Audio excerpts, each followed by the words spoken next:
الحمد لله رب العالمين، الصلاة والسلام على سيد الأنبياء والمرسلين وعلى آله وصحبه أجمعين. أما بعد، أعوذ بالله من الشيطان الرجيم. بسم الله الرحمن الرحيم. إنما أموالكم وأولادكم فتنة والله عنده أجر عظيم. قال الله تبارك وتعالى: ولنبلونكم بشيء من الخوف والجوع ونقص من الأموال والأنفس والثمرات وبشر الصابرين. صدق اللہ مولانا العظیم. آپ حضرات کے سامنے قرآن کریم کی دو آیتوں کی تلاوت کی ہے. ایک آیت سورۃ البقرہ کی ہے اور دوسری آیت سورہ تغابن کی ہے. اللہ رب العزت نے کہا ہے: انما اموالکم و اولادکم فتنہ. اللہ رب العزت ہی نے انسانوں کو ساری نعمتیں عطا کی ہے. مال، دولت، ثروت، جائیداد، سب کچھ اللہ رب العزت نے دیا ہے. اولاد کا خالق اور اولاد کا مالک اللہ رب العزت ہے. اولاد کا ادا کرنے والا اللہ رب العزت ہے. یہ ساری نعمتیں دے کے اولاد کی نعمت اور مال کی نعمت، جو نعمتوں میں سب سے بڑی نعمتیں یہی ہیں. پھر اللہ رب العزت نے کہا کہ یہ مال جو اللہ نے تمہیں دیا ہے اور یہ تمہاری اولادیں، ان کے ذریعے سے اللہ رب العزت نے تمہیں آزمائش میں ڈال دیا ہے، فتنے میں ڈال دیا ہے. فتنے کا مطلب یہ ہے کہ اللہ رب العزت نے آپ کو ایک ایگزام پیپر تھما دیا ہے، ایک پریکشا پتر تھما دیا ہے، پریکشا کا پرچہ تھما دیا ہے، امتحان کا پرچہ تھما دیا ہے. اب اس کے ذریعے سے اللہ رب العزت آپ لوگوں کی نگرانی کر رہے ہیں، ہم سب کی نگرانی کر رہے ہیں، ہم سب کی واچنگ کر رہے ہیں کہ کون اس امتحان میں کھرا اترتا ہے اور کون کھرا نہیں اترتا. اولاد کے آزمائش ہونے کا مطلب یہ ہے کہ اللہ رب العزت اس طرح سے آزمانا چاہتا ہے کہ کون اولاد کی صحیح تربیت کرتا ہے، کون اولاد کی صحیح تربیت نہیں کرتا. حدیث شریف میں آتا ہے: ما من مولود الا یولد علی الفطرہ، کہ جو بھی بچہ اس دنیا کے اندر پیدا ہوتا ہے وہ سلیم الطبع پیدا ہوتا ہے اور وہ فطرت اسلام کے مطابق پیدا ہوتا ہے. پیدائش کے وقت اس کی جو فطرت ہوتی ہے، نیچر ہوتا ہے، وہ اسلام کا ہوتا ہے. یعنی وہ حق بات کو قبول کرنے کے لیے، ایکسیپٹ کرنے کے لیے تیار ہوتا ہے اور وہ خدا کی خلقت سے، خدا کی تخلیق سے آیا ہے اور وہ خدا کو ہی مانتا ہے. اب آگے حدیث میں آتا ہے: فَأَبَوَاهُ يُحَوِّدَانِهِ أَوْ يُنَصِّرَانِهِ أَوْ يُمَجِّسَانِهِ، کہ اب یہ ماں باپ کے لیے یہی امتحان شروع ہو جاتا ہے کہ اگر وہ ماں باپ یہودی ہیں تو اس کو یہودیت کے قالب میں اور ڈھانچے میں ڈال دیتے ہیں، اگر وہ کرسچنس ہیں تو وہ کرسچینٹی کے ڈھانچے میں اور قالب میں ڈال دیتے ہیں، اگر وہ مجوسی ہیں یعنی آگ کو اپنا خدا تسلیم کرتے ہیں تو وہ مجوس کے قالب میں اور ڈھانچے میں اس کو ڈال دیتے ہیں. اسی طرح اور سمجھتے جائیے کہ اگر وہ کسی اور طرح کے شرک میں مبتلا ہے تو وہ اسی کے مطابق اس بچے کو ڈھال دیتے ہیں. یعنی اس کے عقائد جہاں صحیح تربیت کی شروعات ہونی چاہیے تھی، وہیں سے جہاں سے امتحان اور آزمائش شروع ہوئی، وہیں سے کیا ہوا کہ کامیابی یہ تھی کہ اسی فطرت اسلام پر اس کی تربیت ہوتی، لیکن پہلی ناکامی یہ ہوئی کہ اس کو اللہ رب العزت سے دور کر دیا گیا. اسی طرح حدیث شریف میں آتا ہے: مروا اولادکم بالصلاۃ، کہ جب بچہ اور بڑا ہو جائے، وہم ابناء 7، یعنی 7 سال کا ہو جائے تو گھر والوں کو حکم دینا چاہیے کہ بھئی نماز پڑھو. وَضْرِبُوهُمْ عَلَيْهَا وَهُمْ أَبْنَاءَ 20، وہ 10 سال کا ہو جائے اور پھر بھی نماز اور عبادات اس کے مزاج میں نہیں آ رہی تو کچھ سختی بھی اس کے اوپر کرنی چاہیے. وَفَرِّقُوا بَيْنَهُمْ فِي الْمَضَاجِعِ، اور جب بچہ بڑا ہو جائے تو اس کا بستر الگ کر دیا جائے، نہ تو وہ ماں باپ کے ساتھ رہے، نہ وہ کسی بہن کے ساتھ رہے، نہ بھائی کے ساتھ رہے، بلکہ بستر بالکل الگ ہو جائے۔ یہ گویا کہ یہ تربیتی امور ہیں جن کی طرف اللہ کے نبی صلی اللہ علیہ وسلم نے توجہ دلائی، اور یہی آزمائش میں کامیابی کے ذریعے ہیں کہ اس طریقے پر عمل کیا جائے گا تو اللہ رب العزت کامیاب کر دیں گے۔ اسی طرح حدیث شریف میں آتا ہے اکرموا اولادکم، اپنی اولاد کا اعزاز کرو، اکرام کرو۔ اعزاز اکرام کرنے کا مطلب یہ نہیں ہے کہ ان کو مالے پہناؤ، بلکہ عزت نفس۔ کوئی بھی انسان ہو تو وہ ریسپیکٹ کا طلبگار ہوتا ہے، اس کا مزاج ریسپیکٹ چاہتا ہے، وہ اس کی فطرت میں یہ ہوتا ہے کہ کوئی اس کو ذلیل کرے، دو چار لوگوں کے سامنے برا بھلا کہے، چاہے انسان بڑا ہو چاہے چھوٹا ہو، وہ اس کو برداشت نہیں کرتا۔ کوئی اس کے تھپڑ مارے چاہے چھوٹا بچہ ہو، وہ اس کو برداشت نہیں کرتا، تیور بدلنے لگ جاتے ہیں۔ اللہ کے نبی صلی اللہ علیہ وسلم کہتے ہیں کہ ان کا اکرام کرو، یعنی اس طرح سے ان کو ذلیل مت کرو، اور وہ احسنوا ادبہم، اور ان کو بہت اچھے اخلاق سکھاؤ، ریسپیکٹ دینا سکھاؤ کہ بڑوں سے کیسے پیش آنا ہے، چھوٹوں سے کیسے پیش آنا ہے، ماں باپ سے کیسے پیش آنا ہے، اس طرح ان کو حسن ادب سکھاؤ۔ اسی طرح حدیث شریف میں آیا اعدلوا بین ابنائکم، اعدلوا بین ابنائکم، اعدلوا بین ابنائکم۔ ایک ہی بات ہے، اللہ کے نبی صلی اللہ علیہ وسلم نے 3 مرتبہ اس کو فرمایا تاکہ لوگ اچھی طرح اس کی طرف توجہ دیں اور سمجھ لیں کہ اپنی اولادوں کے ساتھ برابری کا معاملہ کرو، نہ انصافی مت کرو کہ ایک کے ساتھ زیادہ ایک کے ساتھ کم، لڑکے کو بڑھا دیا لڑکی کو گھٹا دیا، یہ مت کرو، بلکہ برابری سے پیش آؤ۔ تو جہاں اللہ رب العزت نے انسان کو اولاد دے کر، اتنی بڑی نعمت دے کر آزمائش میں ڈالا، وہیں اپنے نبی کے ذریعے سے موقع بموقع یہ گائیڈنس انسان کو دیا کہ وہ کس طرح سے فالو کرنا ہے۔ چند مثالیں میں نے آپ کے سامنے پیش کی۔ یہ آزمائش ہے اور یہ ایگزام پیپر ہے، اور ان سوالات کا حل کیا ہے کہ صحیح معنی میں جو پیپر ہے اس کو حل کیا جائے، اور صحیح معنی میں اولاد کے جو حقوق ہیں، جو تربیت کے حقوق ہیں، وہ ادا کیے جائے۔ اسی طرح مال کے تعلق سے بھی کہا کہ مال کو بھی اللہ رب العزت نے جس طرح اولاد کو آزمائش کا ذریعہ بنایا ہے، مال کو بھی آزمائش کا ذریعہ بنایا ہے۔ حدیث شریف میں آتا ہے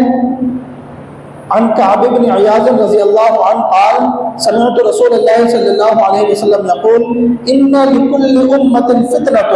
وفتنۃ امتی المال، کہ اللہ رب العزت نے ہر امت جو امت محمدیہ سے پہلے آئی، ان میں امتوں میں سے ہر ایک امت کو بحیثیت امت کسی نہ کسی آزمائش میں مبتلا کیا ہے، اور وہیں ان کا فیصلہ ہوا ہے کہ وہ کتنے کھرے ہیں کتنے کھوٹے ہیں۔ حضور صلی اللہ علیہ وسلم نے فرمایا کہ میری امت کی آزمائش جو اللہ رب العزت بحیثیت امت کریں گے وہ مال کے ذریعے کریں گے، یعنی اس امت کو مال بہت ملے گا، اور اس مال کے ذریعے سے اللہ رب العزت اس امت کے لوگوں کی آزمائش کریں گے، آزمائیں گے کہ کون مال کے امور میں، کون مال کے حقوق میں صحیح سالم رہتا ہے، کون ایماندار رہتا ہے، اور کون بدعنوانی کرتا ہے، کون بدماشی کرتا ہے۔ چونکہ مال کا ایک اپنا ایٹیٹیوڈ ہے، ایک اپنا غرور ہے، اس لیے مالدار آدمی غریب کے ساتھ بیٹھ کر کھانا نہیں کھائے گا کہ امبانی کی اولاد میں اور یہ فقیر چند۔ یہ مال کی ایک فطرت ہے کہ وہ مال غرور لاتا ہے۔ اسی طرح مال کا اپنا ایک نشہ ہے۔ غریب آدمی 5 روپے خرچ کرنے سے پہلے سوچے گا، لیکن مالدار وہ اپنی ذرا سی چیزوں کے لیے لاکھوں اور کروڑوں کی جو ہے نا بس یوں ہی بہا دیں گے۔ اسی طرح جو مال دولت جب آتی ہے تو وہ برائی کا دروازہ ساتھ لے کر آتی ہے، چونکہ جب جیب گرم ہوتی ہے تو کسی کی غربت نظر نہیں آتی، اور پھر مسجدیں نظر نہیں آتی کہ مجھے اللہ کے سامنے سر جھکانا ہے، پھر سنیما نظر آتے ہیں، پھر موویز نظر آتی ہیں، پھر ایپل کے فون نظر آتے ہیں، پھر مہنگی بائکس نظر آتی ہیں، فضول خرچیاں نظر آتی ہیں جب دولت ہوتی ہے۔ تو مال برائی کا ذریعہ بھی ہے۔ اسی طرح بہت ساری آزمائش کے دروازے اللہ رب العزت مال کے ذریعے سے کھولتے ہیں۔ یہ چند مثالیں آپ کو دی کہ اللہ رب العزت نے کہا کہ ہم مال بھی دے رہے ہیں، اولاد بھی دے رہے ہیں، پھر ہم تمہیں آزمائیں گے بھی کہ تم کتنے سکسیس ہو کر آتے ہو۔ اولاد کے معاملے میں تمہارا رویہ وہ ہونا چاہیے جو حضور صلی اللہ علیہ وسلم کا رہا اپنے اولاد کے ساتھ، جو حضرت ابو بکر کا رہا، حضرت عمر کا رہا، جو صحابہ کا رہا، کہ کس طرح کی تربیت انہوں نے کی اور کس طرح کے خیالات انہوں نے اپنے اولاد کو دیے، کس طرح کی فکر اپنے اولاد کو منتقل کی، کس طرح کی سوچ اپنی اولاد کو دی۔ کیا ان کو ایسا انسان جیسا انسان شریعت کے اندر، اسلام کے اندر مطلوب ہے، جس کو کہا گیا المؤمن القوی خیر احب الی اللہ من المؤمن الضعیف، کہ مضبوط ان کو بناؤ، چونکہ مضبوط انسان اللہ کو محبوب بھی ہے، پسندیدہ ہے، بہتر ہے کہ وہ 10 کام کر سکتا ہے۔ اسی طرح جب مال دیا تو کیا مال کے ذریعے سے صرف بلڈنگیں کھڑی کی، کیا سود دیا، کیا اس کے ذریعے سے رنڈیوں کو نچایا، یا پھر اس مال کو حضرت ابو بکر کے جیسا مال بنایا، حضرت عمر کے جیسا مال بنایا، حضرت عثمان کے جیسا مال بنایا۔ حضرت ایک موقع پر ایک جہاد میں جانا تھا، غزوے میں جانا تھا، اور اس موقع پر نبی کریم صلی اللہ علیہ وسلم کی جانب سے اعلان کیا گیا کہ یہاں پر آپ کو پیسے جمع کرانے ہیں تاکہ پورے لشکر کا خرچہ اٹھایا جا سکے۔ تو اس موقع پر آج لوگوں کی لڑائیاں ہوتی ہے کہ میری بلڈنگ اس سے زیادہ اونچی ہونی چاہیے، میری شادی اس سے زیادہ پلس ہونی چاہیے، لیکن وہاں پر آپس میں کمپٹیشن اس کا تھا کہ حضرت عمر اپنے آپ میں سوچ رہے تھے کہ میرے گھر میں اللہ رب العزت نے اتنا مال دے رکھا ہے، میں 50% اٹھا کر لے جاتا ہوں۔ ابھی تک تو میں حضرت ابو بکر سے آگے نہیں نکلا، لیکن آج میرا نمبر آگے ہو جائے گا۔ وہاں جا کر دیکھا تو وہاں پہ ابو بکر سب کچھ ہی اٹھا لائے تھے۔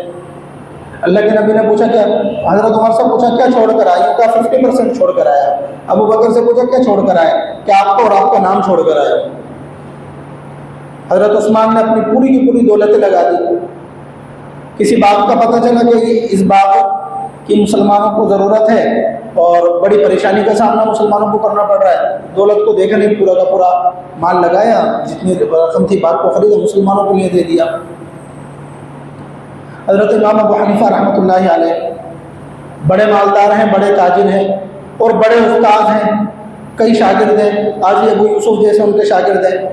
لیکن اس مال کی وجہ سے اس آزمائش میں وہ اس طرح کامیاب ہوئے کہ مال کا غرور ان میں نہیں آیا۔ ایسی بہت ساری مثالیں ہیں۔ تو یہ دونوں چیزیں ہماری آزمائش کی ہے کہ کیا ہم جو حقیقت میں اولاد کا حق ہونا چاہیے، والدین کا بڑا مطالبہ ہوتا ہے کہ صاحب ہماری اولاد ہماری بات مانتی نہیں، تم نے اگر حق ادا کیا ہوتا تمہاری اولاد کا، صحیح تربیت کی ہوتی تو بڑے ہونے کے بعد وہ تمہاری تربیت نہیں کرتی، وہ جو تم نے اس کے بچپنے میں غلطیاں کی ہیں تو وہ اب یاد دلا رہی ہے تمہاری اولاد، میری تربیت نہیں کی رہی ہے، اس کا نتیجہ ہے کہ ہم تمہیں گھر سے نکال رہے ہیں۔ تو پہلے والدین کی ذمہ داری ہے کہ مالی حقوق میں اور مالی امور میں، اور اسی طرح اولاد کی تربیت کے معاملے میں وہ صحیح معنی میں کھڑے اترے۔ چونکہ یہ اللہ رب العزت ایگزام پیپر حل کرا رہا ہے، آپ ایگزام ہال میں ہو، یہ دنیا آپ کا ایگزام ہال ہے، اور آپ کا یہاں پہ قلم چلا جا رہا ہے کہ آپ اولاد کے کتنے حق ادا کر رہے ہو۔ اللہ رب العزت کہتے ہیں لَنَبْلُوَنَّكُمْ بِشَيْءٍ مِّنَ الْخَوْفِ وَالْجُوعِ وَنَقْصٍ مِّنَ الْأَمْوَالِ وَالْأَنفُسِ وَالثَّمَرَاتِ، الگ الگ چیزوں سے، کبھی ہم جان لے لیں گے، کبھی دے دیں گے، کبھی دنیا کا کوئی فائدہ دے دیں گے، کبھی لے لیں گے۔ ہم یہ پلس مائنس کا جو کانسیپٹ ہے یہ چلتا رہے گا، اور اسی میں ہم تم لوگوں کو آزما رہے ہیں۔ پھر جنہوں نے اولاد کے اوپر بھروسہ کیا، انہوں نے وہ مال کے اوپر بھروسہ کیا اور مال کے صحیح حقوق ادا نہیں کیے اور اولاد کے صحیح حقوق ادا نہیں کیے، تو انہوں نے نقصان بھی بہت بڑا اٹھایا۔ میں آپ کو مثال دیتا ہوں، پڑوس کے ملک میں ایک بہت بڑا برانڈ رہا ہے سہراب سائیکل نام سے، جیسے ایٹلس وغیرہ اس طرح کی برانڈ ہے، اس طرح اس ملک میں یہ برانڈ رہا۔ تو کرونا کال میں جو آنر تھا اس برانڈ کا، اب اندازہ لگائیں پورے ملک میں جس کا برانڈ چل رہا ہو اور کروڑوں اور اربوں اس کی کمپنی کی سائیکل ہو، لاکھوں سائیکلز کی، لاکھوں پروڈکٹ کی ڈیلی مینوفیکچرنگ ہو رہی ہو، کئی ان کے آؤٹ لیٹ ہوں پورے ملک میں، کئی ہزار، کیا عالم ہوگا اس آدمی کی مالداری کا؟ لیکن اپنی اولاد کی تربیت کا حق ادا نہیں کیا، اسی طرح مال کا حق صحیح طرح سے ادا نہیں کیا، اور ان میں وہ انسان فیل ہوا۔ کرونا کال میں جب وہ مرا ہے تو اس کی موت سے پہلے آخری خواہش یہ تھی کہ میرے گھر والے آ جائیں۔ ہاسپٹل کے لوگ فون کر رہے ہیں کہ آ کر مل لو، گھر سے نہ بیوی ملنے آئی، نہ بچے ملنے آئے، کوئی ملنے نہیں آیا۔ جب مر گیا تو اس کا جنازہ تک لینے کوئی نہیں آیا۔ جس اولاد کے لیے اور جس مال کے لیے انسان پوری تگ و دو کرتا ہے، پوری بھاگ دوڑ کرتا ہے، اس اولاد کا یہ حال ہوتا ہے۔ اور یہ میں آپ کو ایک مثال دے رہا ہوں، اور ایسے آپ کو ہزاروں مثالیں مل جائیں گی۔ تو یہ ہم ایگزام میں ہیں، ایگزام ہال میں ہیں، گویا کہ اگر مال کا صحیح طرح سے استعمال اور اولاد کی صحیح طرح سے تربیت نہیں کی گئی، جیسی تربیت اسلام کے اندر اور شرع کے اندر مطلوب ہے، تو یہ جتنا نقصان آج اٹھایا جا رہا ہے اس سے اور بڑا نقصان اٹھایا جائے گا۔ جس طرح افرأیت من اتخذ الہہ ہوا، انسان اپنی خواہشات کو خدا بنا لیتا ہے، آج اسی طرح مال کی خواہش کو ہم نے اپنا خدا بنا لیا کہ مال کا جو تقاضا ہے وہ ہمیں پورا کرنا ہے، مال کا تقاضا ہے، ہمیں مال چاہیے تو بیاج لینا پڑے تو ہمیں لینا ہے، تو مال کو آج ہم نے خدا بنا رکھا ہے، اور اس مال کی وجہ سے پورے سماج کو نقصان اٹھانا پڑ رہا ہے۔ آج ہمارا مال کہاں ضائع ہو رہا ہے؟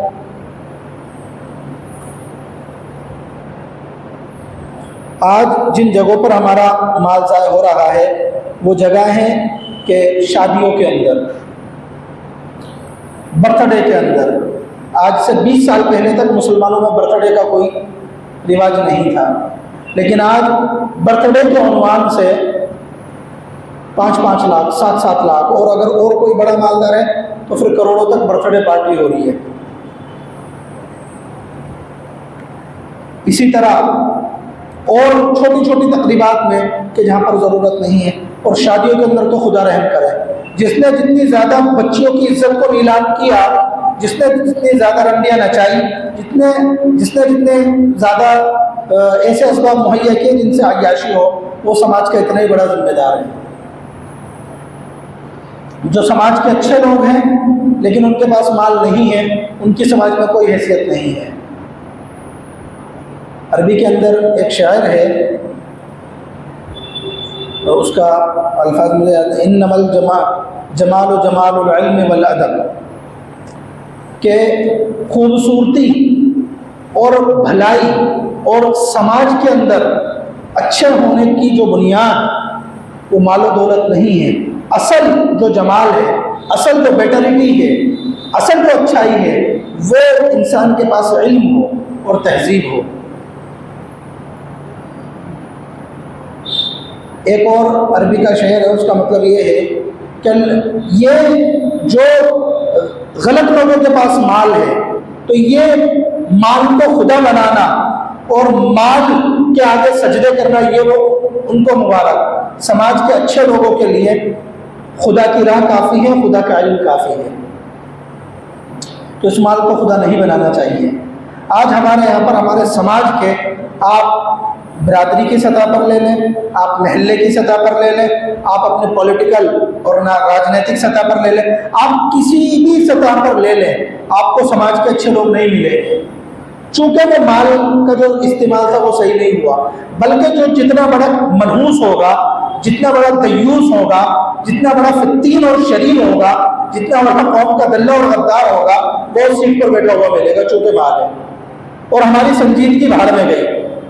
کہ جو مال ہے، ہاں صاحب فلاں آپ کے پاس اتنا مال ہے تو ہم تو ان کے تلوے چاٹیں گے، یہ ماحول چل رہا ہے۔ میں آپ کو چند مثالیں دیتا ہوں۔ ایک جگہ پر محلے کے ایک بڑے ذمہ دار نے کروڑوں کی اپنی بیٹی کی شادی کی، اتفاق سے وہ مسجد کے ذمہ دار تھے، راجستھان سے باہر کا واقعہ ہے۔ امام صاحب چھٹی پر سے آنے میں 4-5 دن لیٹ ہو گئے تو ان کی تنخواہ انہوں نے اس لیے کاٹ لی کہ آپ لیٹ گھر سے آئے۔ اور میں آپ کو جے پور کی 2-3 مثالیں دیتا ہوں کہ کچھ مالدار ہیں، چہروں پر بڑی داڑیاں بھی ہیں، ان کے سروں پر ٹوپیاں بھی ہیں، لیکن زندگی میں جو حقیقی معنی میں دین کا تقاضا ہے، جو دین اللہ رب العزت چاہتے ہیں، وہ دین ان کی زندگی میں نہیں ہے، لیکن لوگوں نے ان کو کچھ سماجک ذمہ داریاں بھی دے دی۔ مثال کے طور پہ کسی کو مسجد کا صدر بنا دیا، کسی کو سماج کا کوئی صدر بنا دیا۔ تو ایک صاحب نے، جن کے چہرے پہ ماشاءاللہ اتنی بڑی داڑھی، بڑی وہ ٹوپی اوڑھتے ہیں، تو اپنے گھر کے ایک فرد کی شادی میں، ان کے اپنے بیٹے کی شادی میں، ایک طرف وہ عشاء کی نماز جماعت کے ساتھ مسجد میں پڑھ کر آئے، اور گھر پہ آنے کے بعد وہ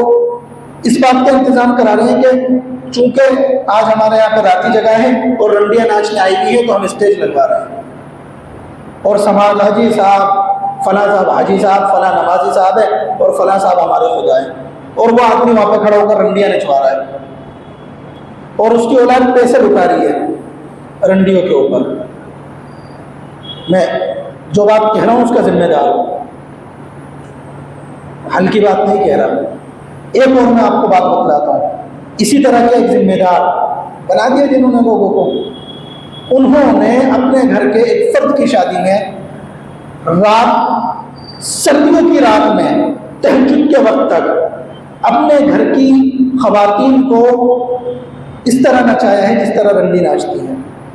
یعنی اس آدمی کے اپنے گھر میں وہ یہ بھی کہے کہ صاحب میں تو منع کر رہا تھا، سالے تیری جب اپنے گھر میں نہیں چل رہی تو پھر وہ اس بات